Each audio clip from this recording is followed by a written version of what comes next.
Bada bing, bada boo. 25-year-old Jamie was getting emotional. She was getting emotional talking about her cat. If anything, she was getting angry. She was getting riled up. Her parents decided to give her cat to grandma for the time being. And Jamie was not having it. She ranted on the phone to her friends and family in a recorded phone call. No, that's my cat. That's my cat. Grandma can get a new cat. No, here's the thing. That's not their cat. That's my cat. I'm going to be gone for a few months and then I'll be home. That's my cat.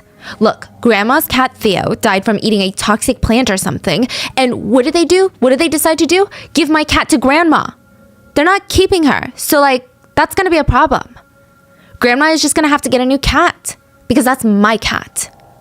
Oh my god, okay. I have to say goodbye to Evan, my cat. Don't worry about Evan and the cats and stuff right now. You worry about yourself, you understand?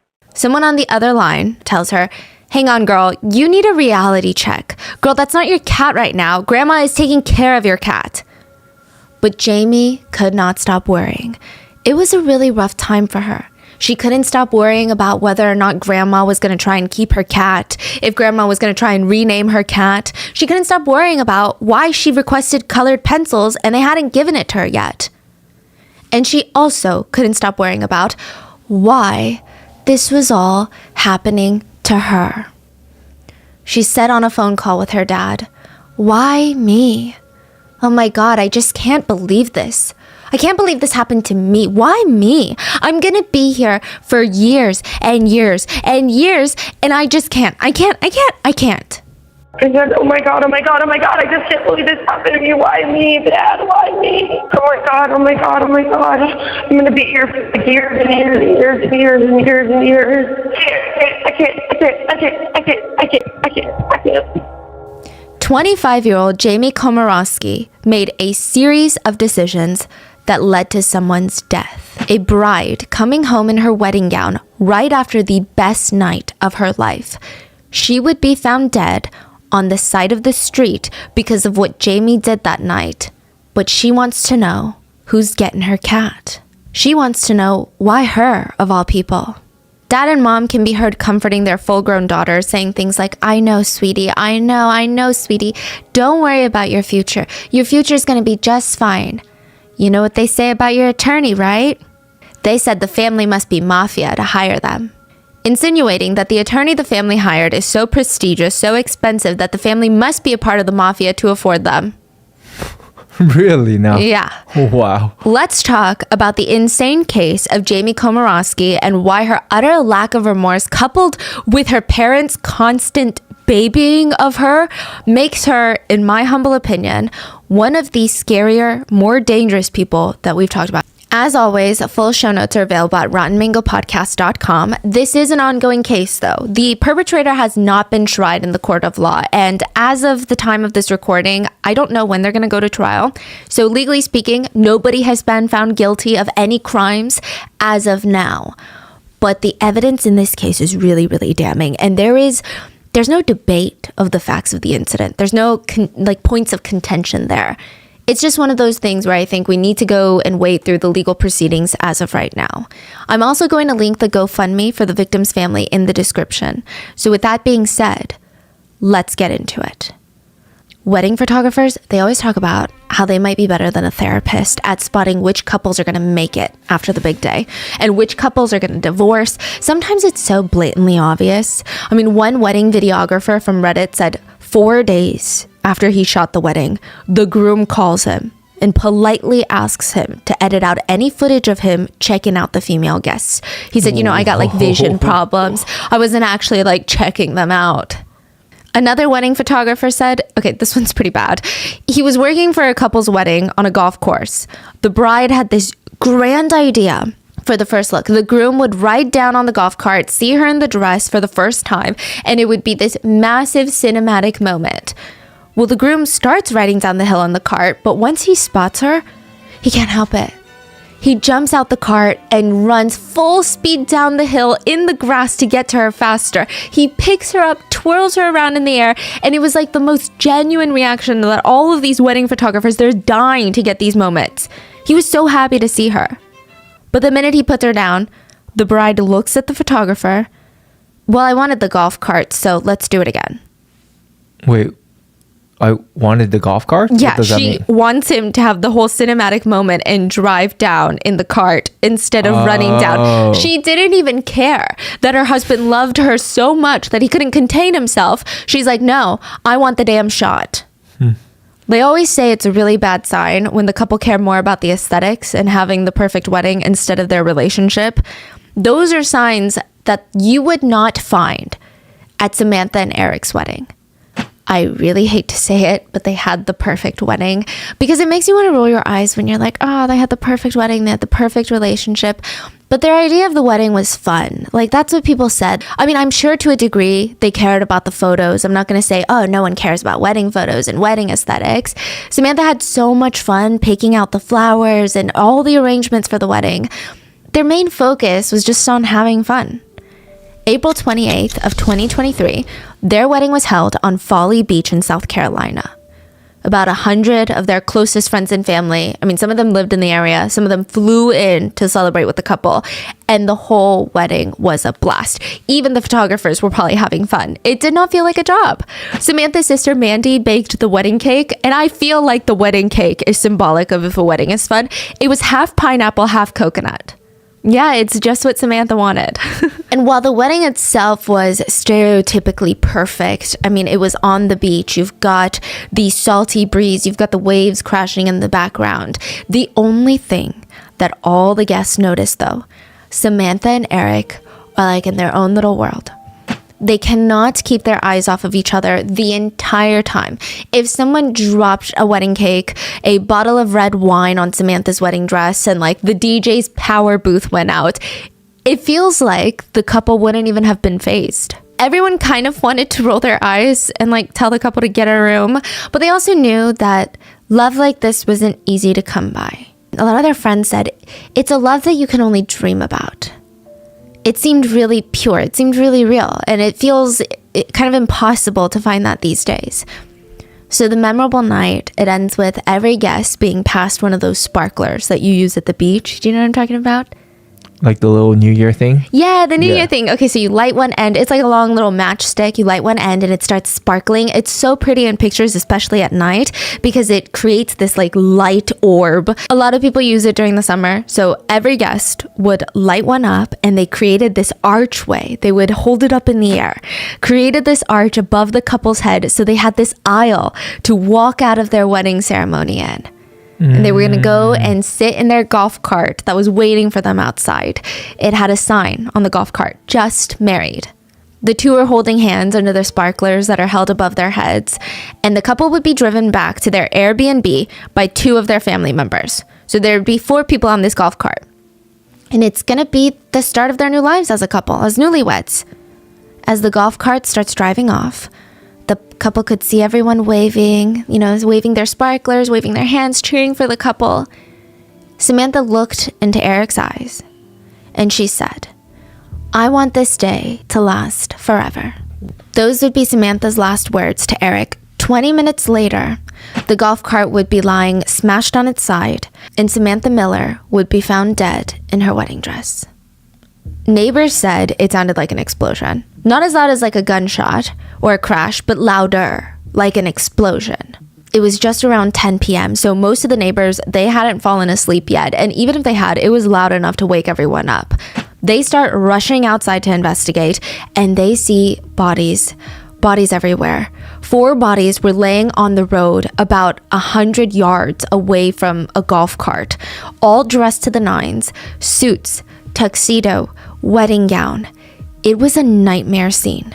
100 yards. 100 yards, length of a football field. Yeah. Length of a football field? Yes. The bodies were scattered, so not all of them were 100 yards, but they were, yeah. So in the golf cart, there had been 4 people, and I'm sure we're all pretty familiar with what a golf cart looks like, but if you've never been in one, to give you more context, golf carts don't really have real seat belts, and if it does, you're still basically sitting on a seat that's exposed to the air. There's no doors. It's almost like a rudimentary frame of a vehicle. They're often used on golf ranges, obviously, and beaches. because they're really light. You can get out and in pretty easily since there's no doors. I've even seen them in really high-end resorts and hotels because the back of the golf cart is kind of like a bench. That bench faces backwards. So resorts will let hotel guests just hop onto the back, be driven to the room, to the main building, things like that. You can just hop back off. You're not facing forward with the driver. You're facing the back. Samantha and Eric were riding in the back, facing the rear end. Samantha's brother Benjamin was in the front driving. Next to him in the front was his 17-year-old son, and we're just going to call him Benny. You can find his real name online, but since he was a minor at the time, we're going to call him Benny.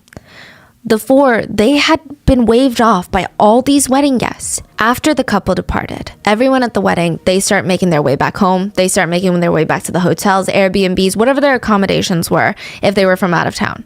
So Lisa Miller, Samantha's mom, and Mandy Jenkins, Samantha's sister, they drove back to their Airbnb, which was all kind of in like the general same area. Samantha and Eric's place was really close to theirs. So they're like, okay, let's just go home and wind down from this really beautiful but really exhausting day. And all of a sudden, they hear sirens.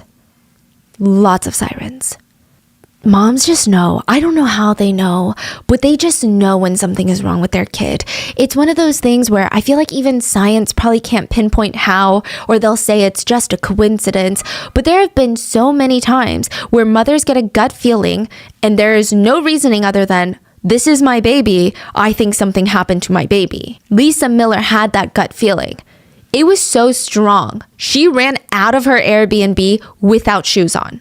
They took off down the street to where they could see ambulances and police lights flashing.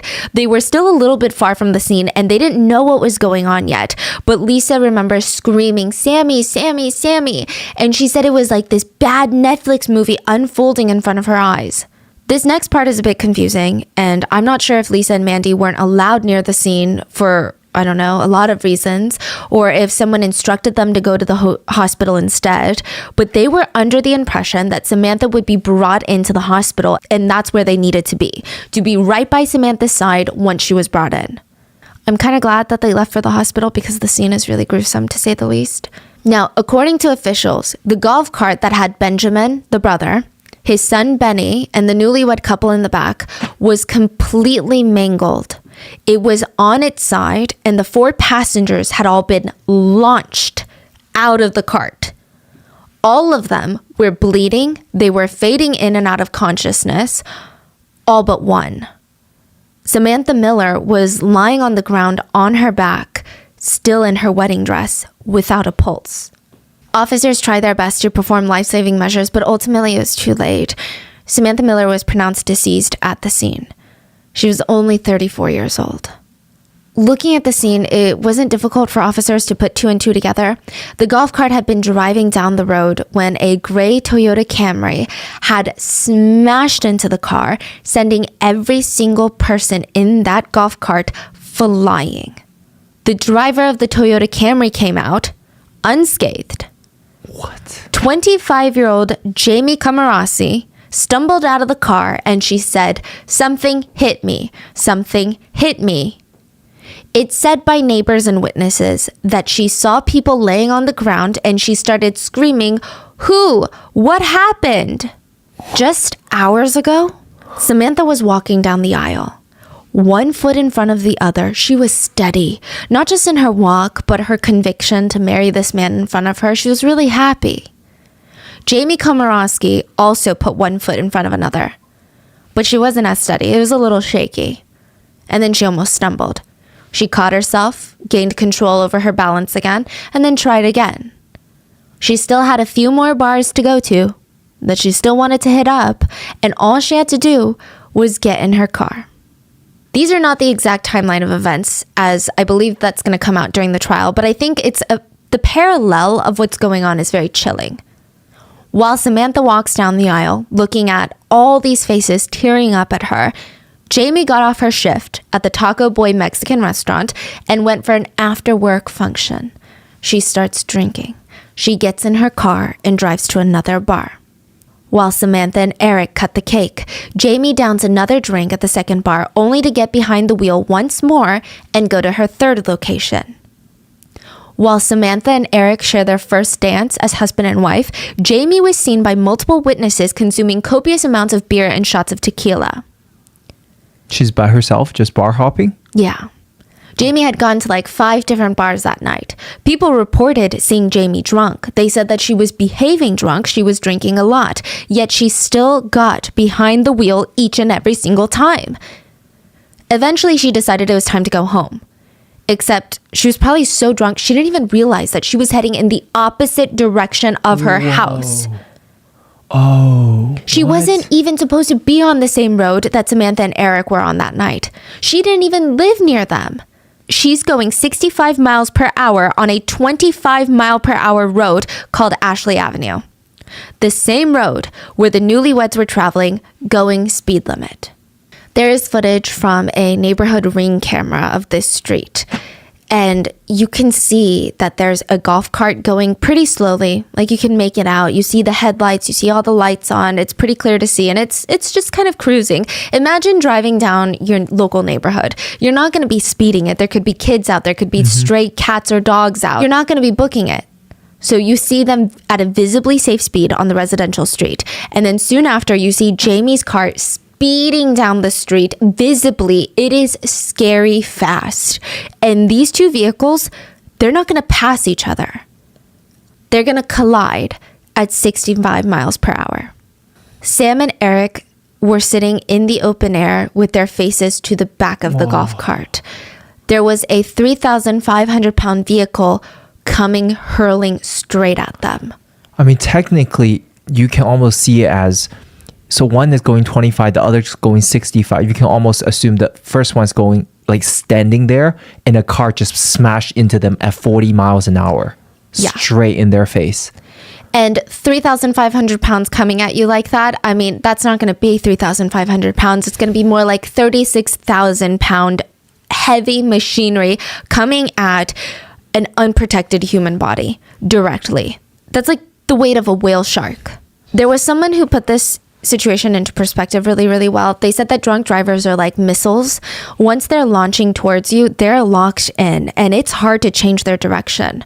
Missiles are designed to kill and destroy. If you're drunk and you're operating something that powerful, you basically become in charge of a deadly weapon. But I think the worst part of all this is Jamie's reaction to the whole thing. It's like a double slap in the face to the victim's family. At the scene, Jamie would tell the officers, "I want my boyfriend. I want to go home. I did nothing wrong." So while Samantha Miller was found dead at the scene, the other 3 were rushed to the hospital to be treated for their wounds. The ambulance carrying Samantha would have their lights and sirens turned off. They don't turn on their lights and sirens because it was too late. It didn't matter how quickly Samantha got to the hospital. Wow. She'd already passed. Samantha's mom and sister, who were waiting at the hospital, they would find out from Samantha's dad that she passed away at the scene. The other 3, they get sent to the hospital. Eric was in really bad shape. I mean, he was immediately sent into critical care. He was knocked out, like he was not even conscious. It stated that he had open fractures, massive trauma up and down his body. He had broken vertebrae. I believe both of his legs were severely injured, if not altogether broken. He sustained brain injuries. One of his eyes was completely black and purple, and there was blood streaming down his face. He could not even open his eyes. He was unconscious for a while, and Eric's mom, she was handed a clear bag from the hospital. It had Eric's wedding band in there because Eric had to be scanned. He had to be treated, operated on. And this is just hours after he put it on. Just hours after he vowed to take care of Samantha for the rest of his life. Thankfully, he did wake up, and just as his mom guessed, the first thing that he asked about was, "Where's Samantha? Where's Samantha?" Eric's mom had to tell him that she was gone, that Samantha didn't make it. And Eric was an absolute wreck. He said later in an interview that night was the best night of his life, and he doesn't remember anything. He wishes he remembers more, but all he remembers was Samantha wishing, "I wish today would never end." And then he woke up in a foggy haze in a hospital asking, "Where's Sam? Where's Sam?" He said that Jamie took something from him that night. She stole an amazing human being that should have not been taken. And I feel like Eric's mom in that moment, I mean, she had layers of devastation. Eric's mom was devastated to see her son injured. and then devastated to see her son so devastated at the loss of his newlywed life. But also Eric's mom herself was devastated at losing Samantha too. Samantha was something special to everyone. You know, they were all excited to have her in the family. She remembered the first thing that Samantha ever said to her. It was, "Hello, future mother-in-law." And if it was maybe anybody else, it might have come off a little bit weird, maybe a little strong. But both families, they just really knew that these two were in love. It was just a matter of time before they got married. And now this just felt like some sort of sick joke. They're both having the best day of their lives, marrying their soulmates in front of the people they love. I mean, the visual of them leaving on the golf cart, waving, smiling, getting teary-eyed from happiness, it's going to be burned into everybody's memories. Mandy didn't even get a chance to ask Samantha, "Did you like the wedding cake?" Benjamin, Samantha's brother, was also extremely injured. He had separated joints in his hip. He had 2 broken vertebrae in his back. He had severe road rash, which is when you slide across the pavement so quickly and with so much force that your skin is basically shaved off. He had to be sent to the burn unit during his recovery. He had to undergo multiple surgeries to clean out and patch up his injuries. And thankfully, the nephew Benny, he was okay. He only sustained some cuts and bruises along with a concussion, which makes it sound like a concussion isn't bad, but it's really bad. But compared to the other 3 victims, it could have been a lot worse. Eric and Benjamin were in such bad shape that it was originally believed by many that at least one of them wasn't going to make it through the night. Thankfully, they both survived. So while the medical teams are doing everything to help the wounded, officers arrive at the scene and it's pretty obvious that Jamie was messed up. I mean, they could smell the alcohol that just permeated from her skin. It's like a perfume at this point, not even just from her breath. They asked her where she was headed. She said home. Like I said, she was heading in the opposite direction of her home. Why do I feel like she's not heading to home then? Like, yeah. Is she heading to another such bar? A weird thing. Yes. I don't know. That's weird. Did you have anything to drink tonight? No. I had 2 drinks, 1 beer and a drink. What kind of drink? Like a tequila pineapple an hour or so ago, which is just tequila with pineapple juice. Okay, on a scale of 1 through 10, how drunk are you? 1 being completely sober and 10 being the most drunk that you've ever been. 8. After that, whoa. Jamie immediately asks for an attorney. Now, none of this is adding up.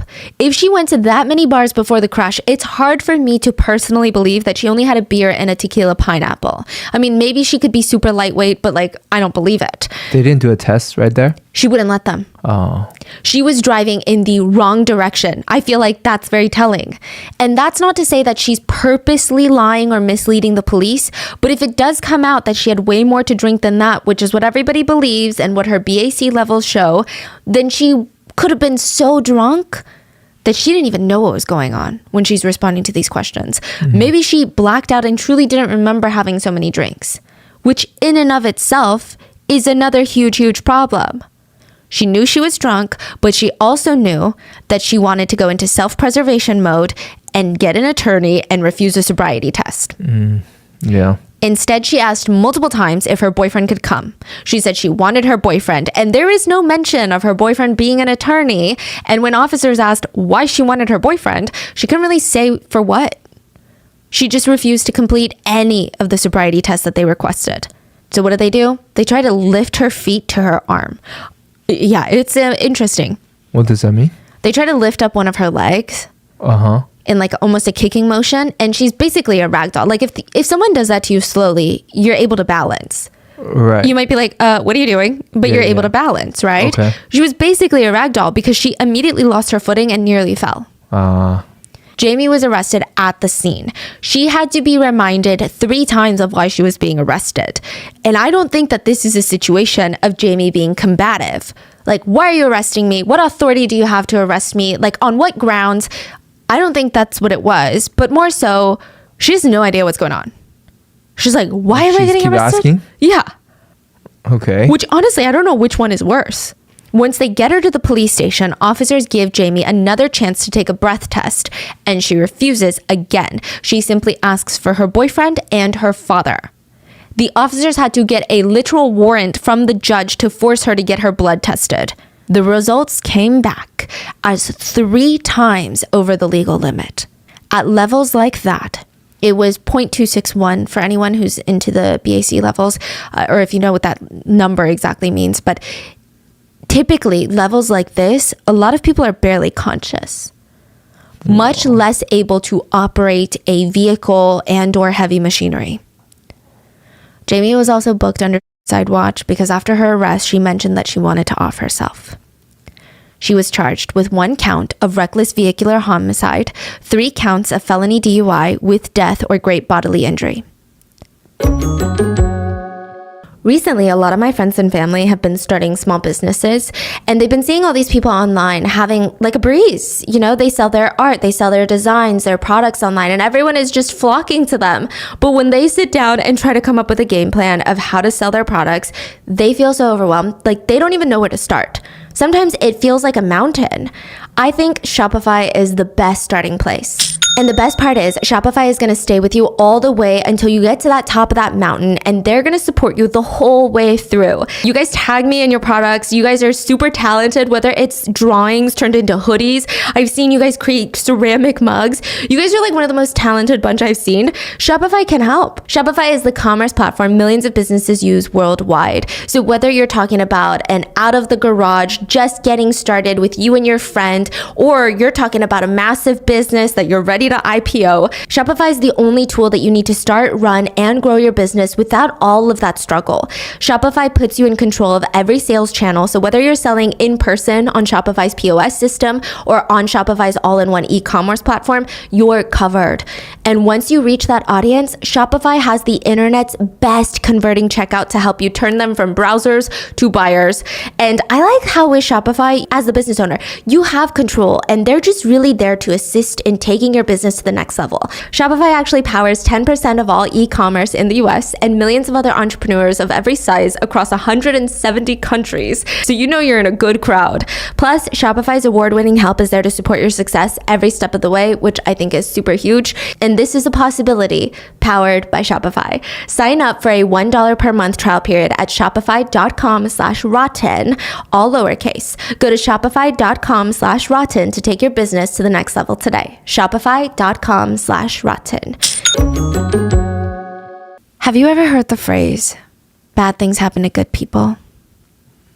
I really don't like this phrase, but I think it's most commonly used when you have nothing else to say.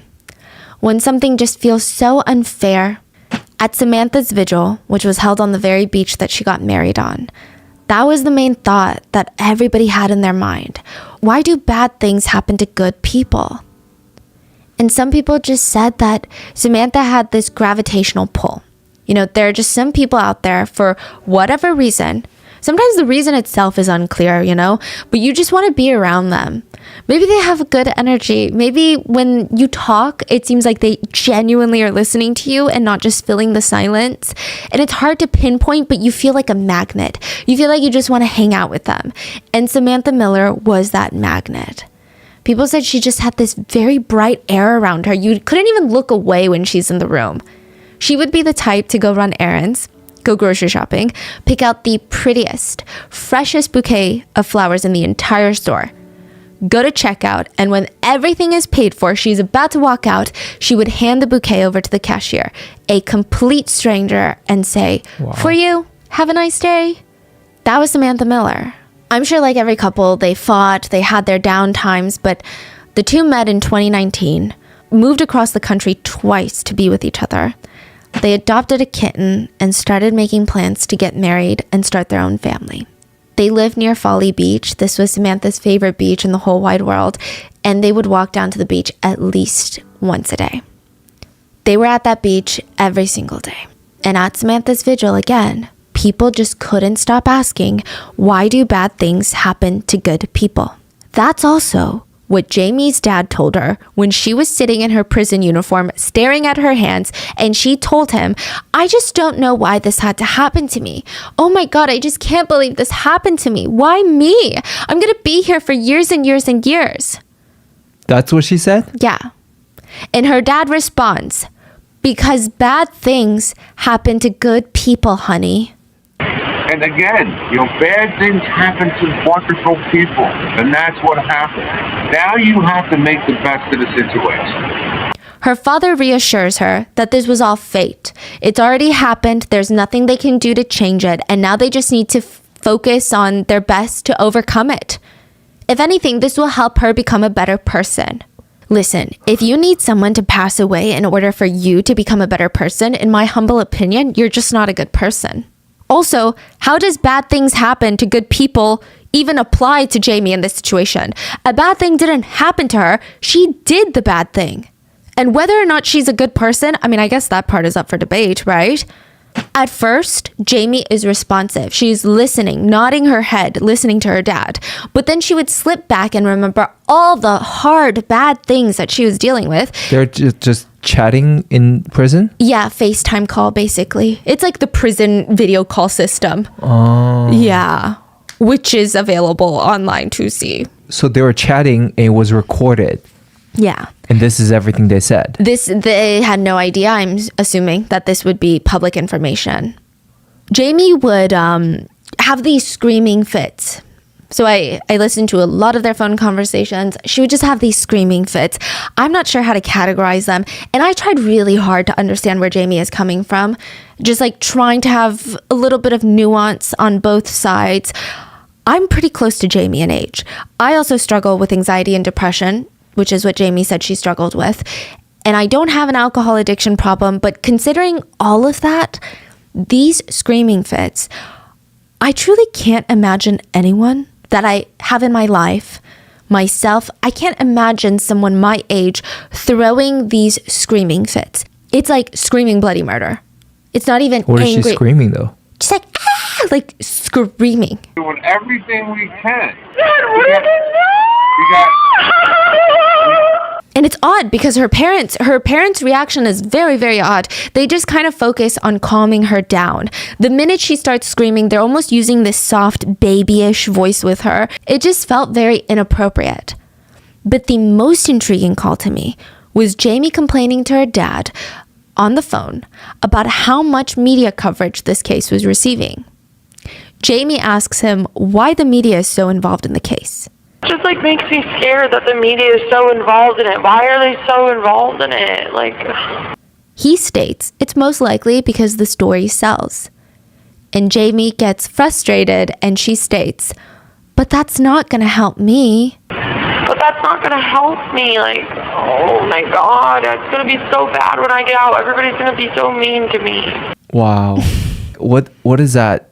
There's no sense of what happened, but everything is about how does that impact her self-being. Okay, so I saw some clips on TikTok where Jamie sounds a little bit more remorseful when talking to her parents, and she's apologizing to her parents. I'm not exactly sure for what, whether she's apologizing for what she's done, which I don't think is the case, or if she's apologizing for putting her parents in a situation that's this stressful. But I do see some sympathy for Jamie out there, which I think is very interesting to me.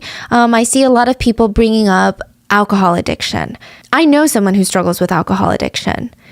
And trust me, they're not drunk driving. Alcohol addiction does not equate to drunk driving. It's still a choice that she made. And yeah, alcohol does impair judgment, but it's still a choice that she made and someone died because of that choice. Anyway, during one call, her dad tells her more information about what happened is coming out. And Jamie, in almost this teenager voice, she's 25. Please keep this in mind. She's 25. She's a full-grown adult. She says, such as your BAC levels, your blood alcohol levels. But that just makes me even more scared of the future and everything. Jamie, your future is going to be fine. Your future is something that we can't do anything about. Your future is going to be okay. We can just work with what we have. Other notable parts of conversations are when Jamie keeps telling her parents, or herself, I don't really know, that she's not a threat to society. She's trying to get out on bail. And at one point she says, I'm wondering when the heck I'm going to get my coloring pencils. What is she doing with that? Just She wants bored? to color, yeah. And she also whines, Dad, I'm not a bad person. I'm not a bad person. Her dad softly tells her to quiet down, and she starts screaming that it's all over because her boyfriend and her cat will be gone when she gets out. And she screams, oh my God, I'm going to be here for years and years and years and years. And this is just a terrible, terrible accident. I still don't understand why this had to happen to me. I just don't understand. Her dad tells her, baby, terrible things happen to good people. It's just what happens. Listen to me. It's not terrible. It's really f***ing terrible. To which Jamie starts screaming, okay, Dad, I know that. Her dad tries to calm her down and says, but it's going to be hard. It's not going to be easy. We have today. We have tomorrow. We don't worry about yesterday. Okay, Dad. I mean, it was a golf cart. Like, golf carts shouldn't be allowed on the freaking road. Whoa. Why me? Why me? Why me of all people? Why me? I don't understand. Like, this could have happened to so many other people. And it was a golf cart. I know, honey. We know, honey, okay? Golf carts shouldn't even be allowed on the freaking road. I said, this could happen to anyone. Like, why me? Like, why me of all people? Why me? I don't understand. Like, this could have happened to so many other people. In another part, Jamie asks her parents, what I'm saying is, what I'm just wondering is, like, so, like, are you and Mom going to pick me up when I get bail? I'm just excited to get some answers. Another clip is Jamie saying, I'm not a bad person. And like, it could have happened to anyone. It was just a freak accident. It's not like I'm going out and shooting people on purpose. It was an accident. I don't think I'll be going to like prison or anything. She does not believe that she's going to prison. Her mom in a soft voice just goes, that's great, baby. That's great. And I'm just, when all of this is done, and I can just be happy. It said that Jamie also constantly complained about her living situation in the detention center, which I always think is very fascinating when people do this, okay? Obviously, if you're being abused, tortured, assaulted, or any sort of that against your human rights, that's not what I'm talking about. That is a legitimate complaint. But when people like Jamie complain about things such as not having control over the TV remote, not being given a yoga mat to do crunches,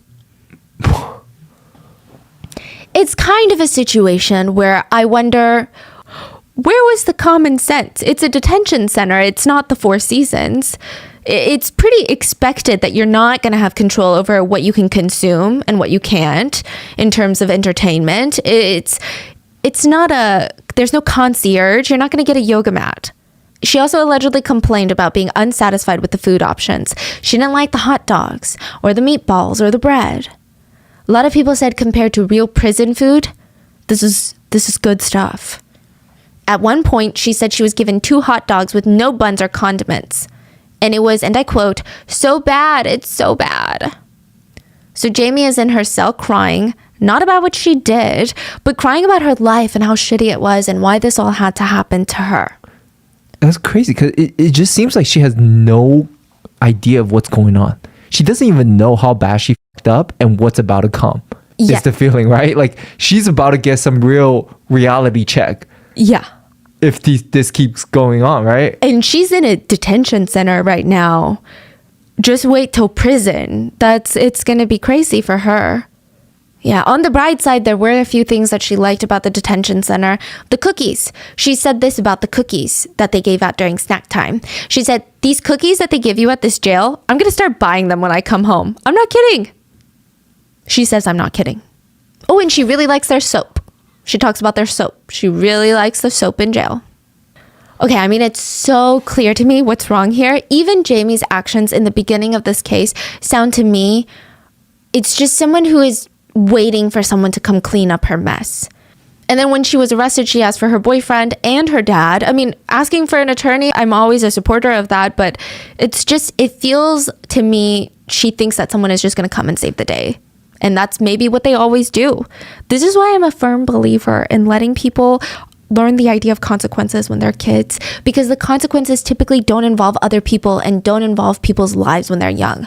But I feel when parents constantly teach their kids that they're going to be saved and they're not going to have consequences and that they're the most important person in the room, you get someone like Jamie. I'm not saying that her parents should just abandon her, and I'm not saying that her parents aren't also negatively impacted and saddened by this. But listen to the conversation. At one point, Jamie apologizes to her parents. And like I said, I don't know if she's apologizing for her actions or for the situation that her family is in. It's unclear.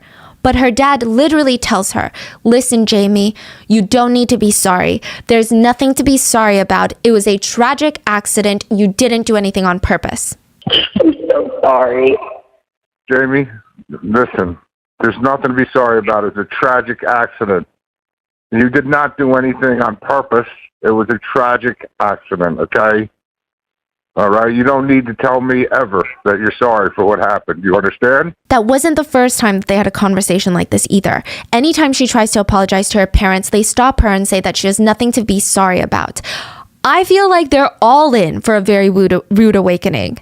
Again, I'm not saying they should hate or abandon their daughter, but they can still love their daughter, support her, pay for her attorney fees that only mafia members can afford, but still make very, very, very clear to her that what she did was wrong and terrible and that she's at fault and now she's got to face the consequences.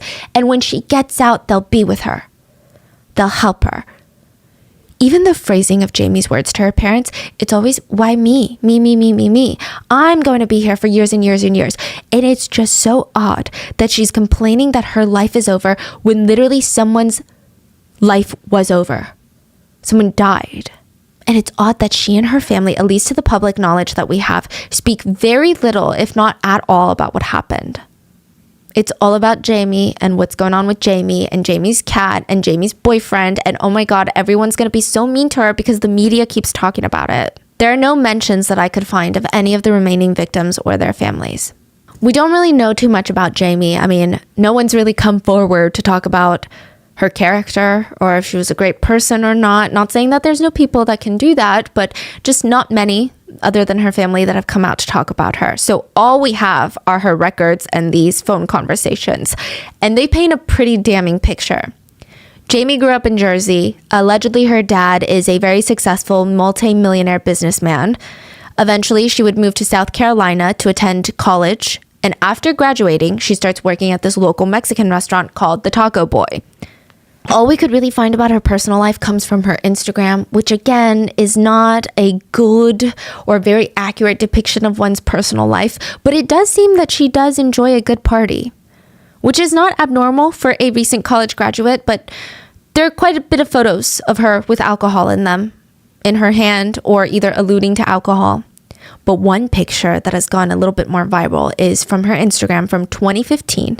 She's sitting in the car, in the driver's side, and the caption just reads, "You gotta trust your instincts and let go of regret." This post did not age well. A lot of people were commenting things like, well, this is fucked up now. Others pointed out, let's not do that. The other only personal thing that we know is Jamie was seeking treatment for anxiety and depression before the crash.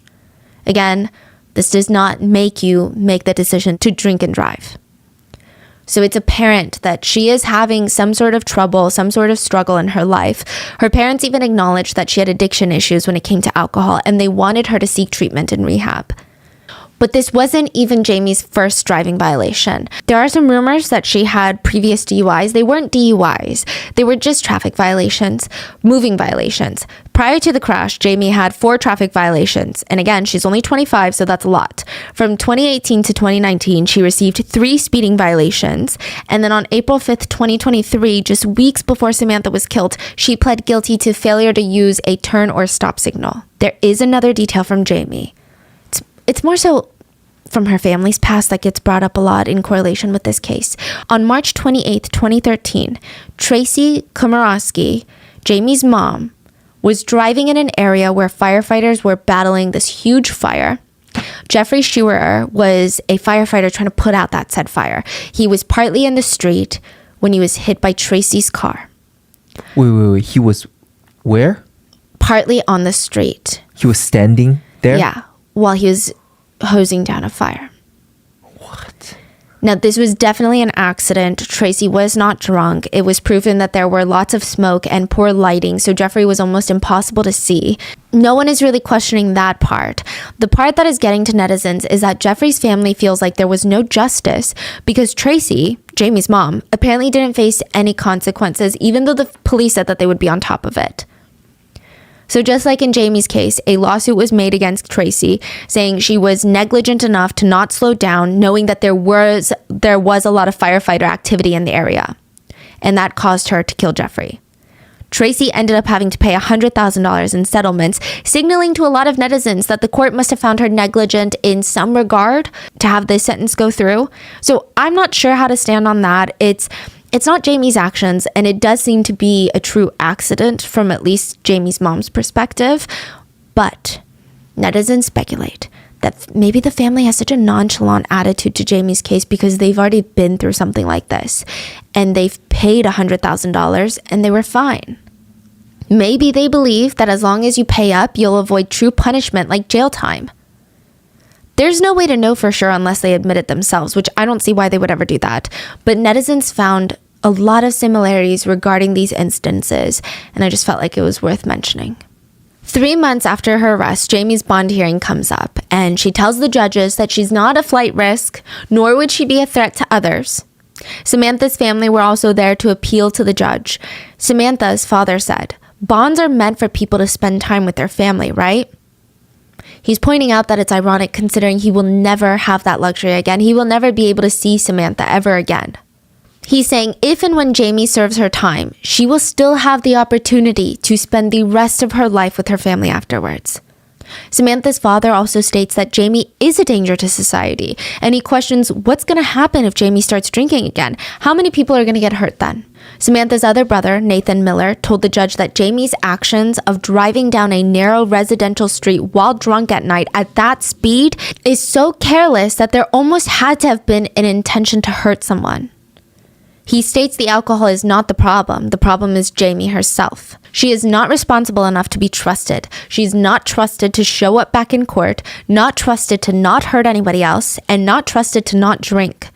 They bring up the fact that Jamie had prior court dates that she did not attend for previous traffic violations, which proves that she cannot be trusted to show up in court if she gets out on bail. Samantha's siblings stated that if Jamie is released, the next victim could just as easily be anybody else's loved ones in that very courtroom. Lisa, Samantha's mom, said, "She didn't just kill my daughter. She killed all of us." On Jamie's side, her father stood up to speak. He gave his condolences to the families involved and told them that he can't even grasp how painful this must be for them. He states that he knows she will not flee if she is released. He also states that she is in a transformative part of her life right now. The screaming fits on the phone, I guess, are transformative exercises. He said, she understands that her circumstances may help other people with their addiction problems and keep them from ending up like her. If she is released, they plan to directly put her in a recovery center for a period of time determined either by the judge or for as long as the workers at the center seem fit. Their attorney also got an addiction specialist to speak on how they've seen people in these situations before battling addictions and have overcome it and become better people, and that she has hope for Jamie to do the same. Here's my thing. I was on Reddit, and a lot of people who do struggle with addiction are really offended by how this case is being presented by Jamie's side. They're using addiction as their fighting point. And they're making it about all people with addiction. Addiction is a crisis that is affecting so many lives. But no, the problem is not addiction. It is a problem, but this is not the case's problem. It's still drunk driving. Yeah. So it feels really gross to people that are battling their own struggles right now. Yeah, they're trying to make addiction the villain rather than her. Yes. Yeah. And it's like, well, no, you... But then that also just shows more of her disregarding her behavior. Yeah. She's still not acknowledging what she did was what caused this. Yeah. So that makes it even worse. And I think without these phone calls, I think people would have been a bit more sympathetic of, okay, maybe this truly is addiction. She made a horrendous choice that nobody should ever make. Maybe she can try to grow. But these phone calls show she doesn't want to. That's my opinion. She doesn't want to. So part of the leaked phone calls that Jamie had with her father, and okay, well, the phone calls weren't necessarily leaked. There's an FOIA that was filed by media outlets. It's a Freedom of Information Act. Media outlets requested voice and video calls between the Komorowski family be released to the public. Yeah. which is a thing because all video and phone calls in jail that are not with your attorney are recorded, and they are technically can be public information. There is one part in the phone call where her dad tells her that if she gets out on bail, she will need to go to rehab. She's nodding, but her eyes seem so over it. She looks like a teenager being told to clean her room. She responds very enthusiastically, "Okay, how long is that?" 4 to 6 weeks. She rolls her eyes. I'm talking bug eye roll, like not even a small, light, quick one. I'm talking full, like, ugh. From there to go to alcohol rehab. Okay? Okay. That's part of it. Right? How long is that? 4 to 6 weeks. All right. Well, listen. If it helps the case, then I'll do it. Might help you a little too. Sure. Well, yeah, so. She seems visibly disinterested. So clearly, if she gets out and goes to rehab, I personally don't think that she's going to change, and that's terrifying. It also just shows a lot how she became this way. Yes. Like through the parenting and their interactions. Yeah, I did see some people sympathizing with the parents and saying things like, you know, her parents are also victims in this because they're losing their loved ones and everyone's affected. But I think how she got here is crazy. Yeah. I mean, I'm sure most of our parents would have not responded like that. Yeah. Let's just be honest. Exactly. I don't know if the judges saw all of that, but she was denied bail. She can only get bond now if they don't set a trial date before March 2024. And even then, she'll be given a $150,000 bond, constant monitoring of her BAC levels, and house arrest. Jamie burst into tears when she heard that she wasn't getting bond, which to me, I guess, signals that she truly believed that she was somehow going to get out of this. Now, I do want to be fair and mention that there are times that Jamie expresses remorse for what has happened, but most of it is accompanied by her saying that she doesn't want to be in jail for a long time. Overall, it seems that Jamie is a lot more genuine and authentic when she's complaining about being in jail. Netizens have pointed out that her response reeks of privilege, as if she's frustrated that saying sorry isn't enough. That is the energy she gives in a lot of these conversations. Like, I said sorry, what more do you want from me, is the energy. She talks in the recordings like someone who didn't do anything that wrong and is being wrongfully persecuted. And her parents seem to be feeding her delusion that she's not at fault. So while Jamie was upset at being denied bond, Samantha's family, they felt peace of mind and soul. They said that now they don't have to worry about Jamie being a danger to society. Samantha's mother, Lisa, said Jamie created havoc in everyone's lives. I don't think that 3 months spent in jail, 3 months is nothing. It seems like yesterday for us. Why should she get out and just go about her merry way? So yeah, why should she be free and live her best life? Her daughter is gone forever because of Jamie's choice. There have been other developments in this case. One that was really unexpected was a sheriff is under fire. During conversations Jamie has with her boyfriend, like video calls, it sounds like she's getting special treatment from Sheriff Kristen Graziano, which if you think Sheriff Kristen is just out here supporting all inmates, I don't know. I honestly don't know. So Jamie is saying things like, oh, the sheriff is going to try and help me. The sheriff said that she's seen cases like mine and they get out. The sheriff thinks that I don't belong in prison, blah, blah, blah. It's weird. The sheriff helped her meet her parents when they weren't allowed to meet at a time or something like that. She's just alluding to all these things that the sheriff is doing for her. You have to my dad said not for you not to talk to anyone about this or anything, but the deputy sheriff, the head person of Charleston County, I met with her today. And she's trying to help me out. That's good. And she is you don't need I don't want you in here, you should be with your family, blah blah blah. So that's really good.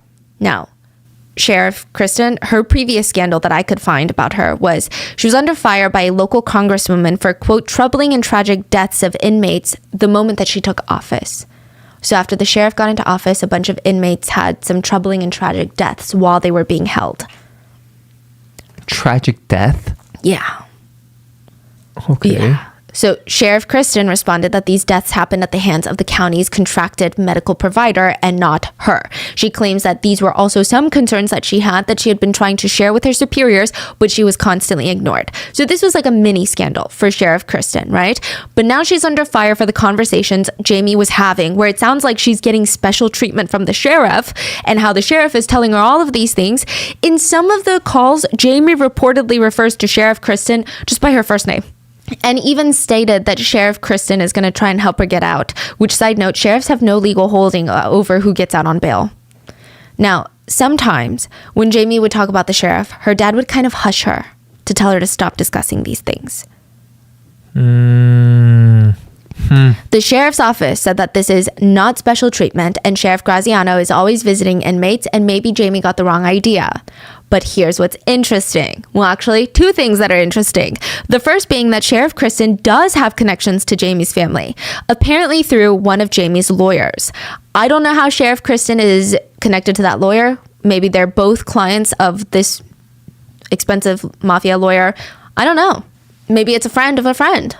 But it does seem like there's some sort of connection. Does that mean something is happening behind the scenes? I have no idea. We don't know that. But the connection was just allegedly out there. After articles were published of Jamie's special treatment in jail by the sheriff, more freedom of information requests were made to get more footage, but they were denied by the sheriff. Gray Television, a media company, would actually sue Sheriff Kristen for that.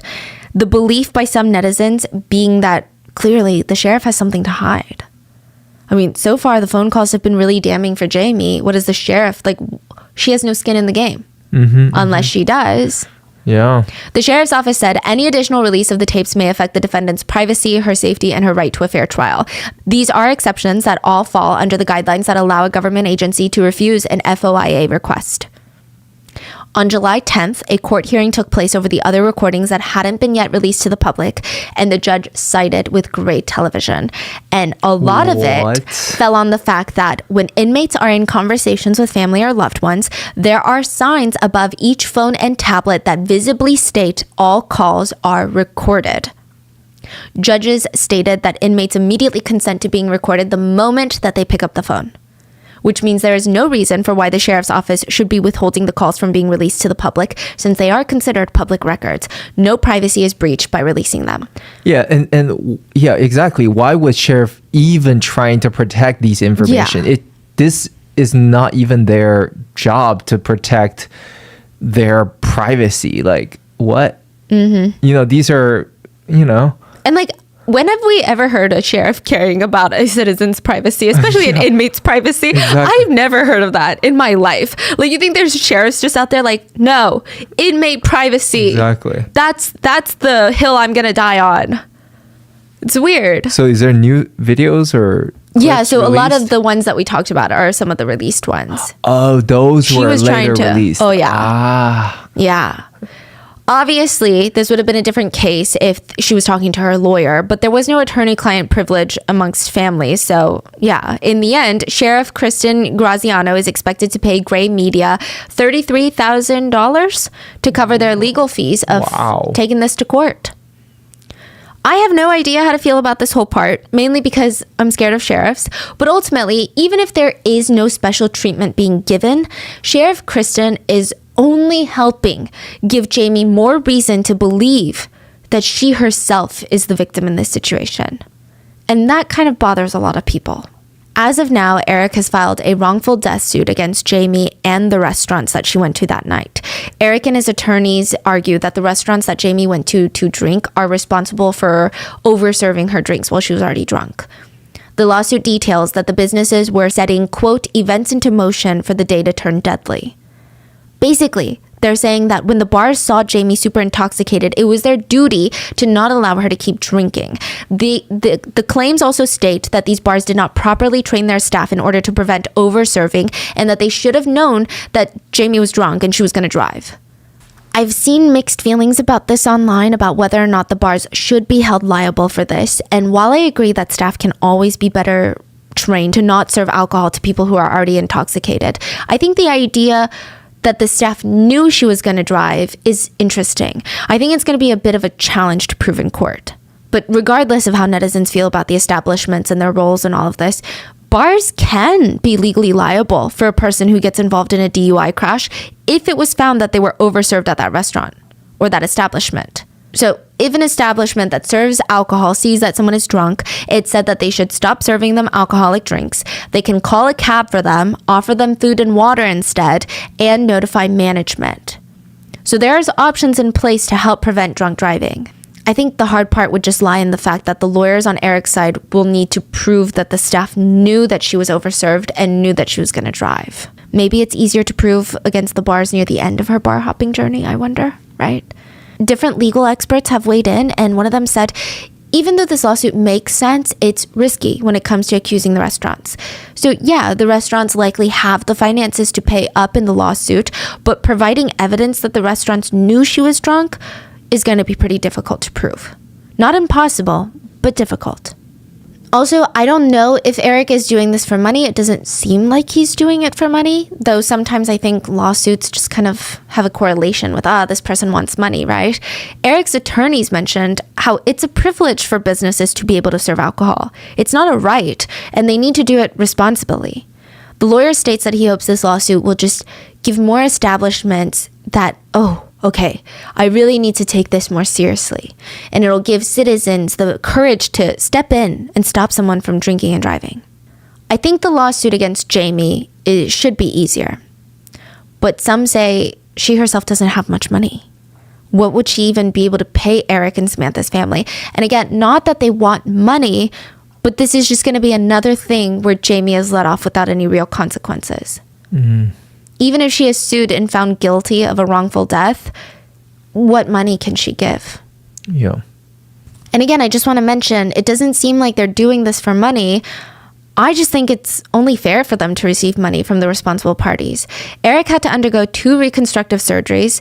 He has 1 to 3 more scheduled for his left eye operations. He had brain bleeds. He was wheelchair bound for a while after being released from the hospital. He's lost 20 pounds, still feels severe pain from his injuries, and that's just the physical aspect. There's so much mental and emotional trauma to unpack. Meanwhile, Ben, Samantha's brother, he's going to need a skin graft at some point. He was unable to walk properly for quite a bit of time, used a cane to get around. He has to learn how to walk all over again. And as for Benny, the 17-year-old, I mean, physically he was okay, but the trauma of that night of seeing his loved ones just launched from this golf cart on the ground, I mean, that's going to stay with him forever. He was only 17 when it happened. According to the CDC, 37 people a day die in crashes involving an alcohol-impaired driver. 37 people a day. If on average a family is consisting of 4 family members, that's almost 10 families gone in a day, wiped out. That's over a third of everyone who attended Samantha and Eric's wedding. Every single day. In 1 year, around 10,000 Americans, so not on a global scale, just in America, are killed by drunk drivers. So it's just something to think about. And we are also waiting to see how the trial plays out and what happens to Jamie. I mean, I just hope that this is another reminder, don't drink and drive. But other than that, try and end it on like a lighter note. Folly Beach has this iconic boat called the Folly Boat. And visitors and residents, they'll paint it with new messages. Sometimes it's by season, sometimes it's by month or by events. And the boat now reads, Sam and Eric forever. And there is this beautiful drawing of a palm tree right next to it. Wow. And that is the end of today's case. Please let me know if you guys want me to stay tuned for any updates on this one. I don't know. The whole thing is just so infuriating. Just if you listen to all of what Jamie said in prison, it's really hard to even try and feel like, maybe people change. I'm also going to be listing Lisa Miller's GoFundMe in the description, so please go check that out. And I will see you guys on Sunday for the mini-sode. Stay safe. Bye.